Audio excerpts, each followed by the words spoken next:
Dans le cadre de la combustion complète, nous allons étudier ici comment utiliser les coefficients stoichiométriques d'une réaction chimique.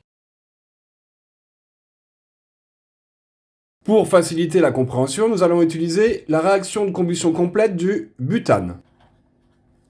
Et derrière ce mot barbare coefficient stoichiométrique se traduit quelque chose de plus mathématique et de plus simple, c'est garder les proportions théoriques de l'équation chimique.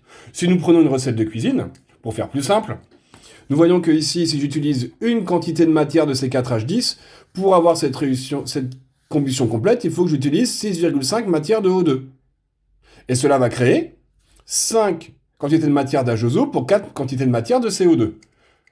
Si maintenant je décide d'utiliser non pas une quantité de matière de C4H10, mais 8, nous voyons bien que pour passer de l'un à l'autre, nous avons multiplié par 8, c'est 8 fois plus.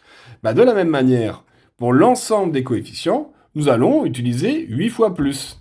Comme pour une recette de cuisine, si un élément est plus élevé, on trouve un coefficient de proportionnalité, on est obligé de le faire sur l'ensemble des éléments pour avoir une recette de cuisine qui correspond à celle initiale. Là, c'est la même chose. Respecter les coefficients stoichiométriques, c'est respecter la recette de cuisine initiale, c'est respecter les proportions théoriques de l'équation chimique. Pour 8 C4H10, il va donc falloir utiliser 6,5 fois 8 me donne 52 moles de dioxygène. Et cela va créer 5 fois 8, soit 40 moles de H2O, pour 4 fois 8, 32 moles de CO2.